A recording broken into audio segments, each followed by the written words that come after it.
Tracking a slight risk of severe thunderstorms on day 1, as you can see here. September 6th. I keep thinking it's still August, but anyway, here's the slight risk surrounded by the marginal risk. My allergies are really bad right now, so I'm going to get into it. Here's the tornado potential. 5%.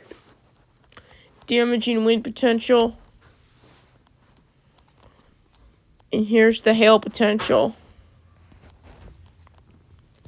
Let's move on to day 2 now.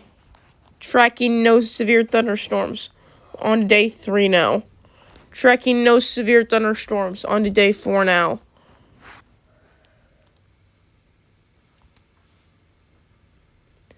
Please like, comment, share, and subscribe, and have a great day.